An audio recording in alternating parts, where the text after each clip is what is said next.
এই দেশ আমি চাই না বন্ধুরা। আপনারা কি চান এই ধরনের দেশ? আপনারা চান যে দেশে বঙ্গবন্ধুর মতো একজন মহান নেতা? হায় রে হায় বাংলাদেশ, হায় রে হায় বাঙালি জাতি। একটা লোক জীবনের যৌবন কারাগারে কাটিয়ে ফাঁসির মঞ্চে গিয়ে বাঙালিকে শিখিয়েছে তুমি কে আমি কে, বাঙালি বাঙালি। যে লোকটা একটা আঙ্গুল তুলা দিলে পরে 7.5 কোটি মানুষ এক কাতারে এসে দাঁড়াতো, যে লোকটার আঙ্গুলে হেলনে দেশে মুক্তিযুদ্ধ হয়েছে, সেই লোকটার বাড়ি আগুন দিয়ে পুড়ে দিলেন।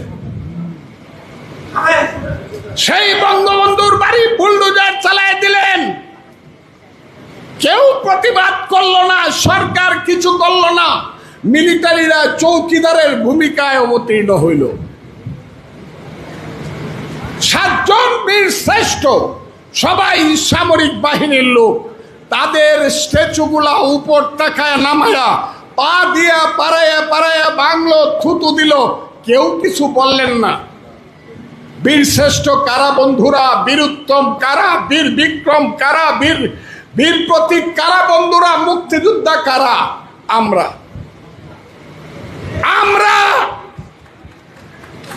এইখানে যারা বসে আছেন তারা, এইখানে যারা বসে আছেন তারা কি এই দেশে এইভাবে অপমানিত হয়ে মৃত্যুবরণ করতে চান? ভাইরে মন্টু ভাই, আপনি কত স্বার্থপর। আপনি তো গিয়া বাচ্চা গেছেন, আপনি তো মরে বেঁচে গেছেন আমার মন্টু ভাই। আমরা তো বাইচা রয়েছি অপমানিত হয়ে মরবার জন্য। আপনি মরে বাচ্চা গেছেন মন্টু ভাই, আমরা বাইচা রয়েছি গলায় জুতার মালা নেওয়ার জন্য, গালে জুতার বাড়ি খাওয়ার জন্য। মুক্তিযোদ্ধা শুনলেই মারতে আসে। আজকে শুনলাম একটা পরীক্ষা হয়েছে, আগের থেকে ইনকোয়ারি করাইছে, মুক্তিযোদ্ধার ছেলে যারা আছে, মেয়ে যারা আছে, তাদেরকে পাশ করতে দেওয়া যাবে না।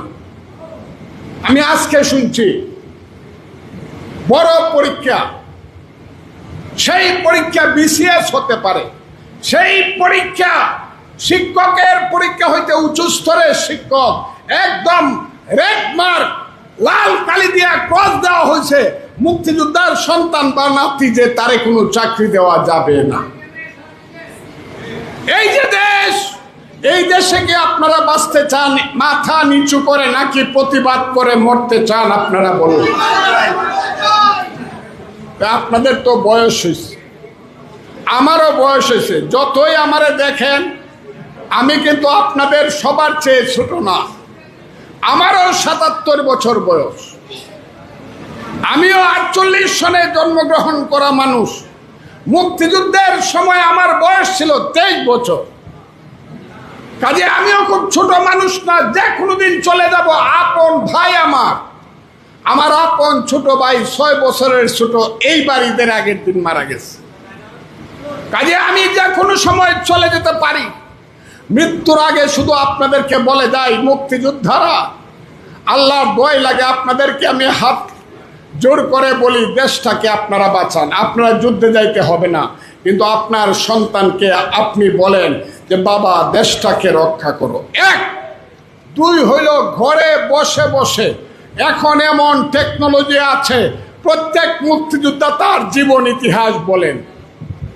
আপনার দেশের মানুষকে বলেন, রাজাকার আলবদরের হাতে দেশ ছেড়ে দিব না, রাজাকার আলবদরকে দেশের প্রধানমন্ত্রী হতে দিব না, নেতৃত্ব করতে দিব না। হাসিনার বঙ্গবন্ধু এক জিনিস না। আওয়ামী লীগ খারাপ করছে, এই জন্য মুক্তিযুদ্ধ খারাপ। হাসিনা খারাপ করছে, সেই কারণে বঙ্গবন্ধু খারাপ। এই কথা বলে যারা মুক্তিযুদ্ধকে, বঙ্গবন্ধুকে 72-এর সংবিধান, হায় হায়, আলী রিয়াজ নামে একটা মানুষ আইছে, হে আমেরিকায় মাস্টারি করে, হে আমাদের চেয়ে 10 বছরের ছোট, হে আইসা প্রথম কইছে সংবিধানটাকে ফেলাইয়া দেব, 72-এর সংবিধানকে ফেলে দেব। আপনারা কি মনে করেন না এই 72-এর সংবিধানটা 30 লক্ষ মুক্তিযুদ্ধের শহীদের রক্তের করে লেখা সংবিধান, এটা আপনার মনে করেন না? আচ্ছা, আপনারা কারা কারা 72-এর সংবিধান চান এখানে দেখলে তো একটু হাত তুললে আমরা দেখেন তো 72-এর সংবিধান কারা কারা চান। এখানে যদি সংখ্যা যাই হই, আমি প্রত্যেককে একজন 1 লাখ, একজন মুক্তিযোদ্ধাকে 1 কোটি মানুষের প্রতিনিধি হিসাবে গণতে চাই।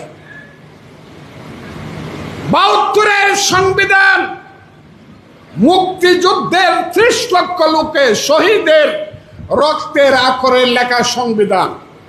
এইটা সময়ের সাথে সাথে প্রয়োজনে পার্লামেন্টের মাধ্যমে পরিবর্তন করা যাবে আইনের মাধ্যমে, কিন্তু কেউ যদি ছুঁড়ে ফেলে দিতে চায় তার বিরুদ্ধে আরেকটা মুক্তিযুদ্ধ অবশ্যই হবে।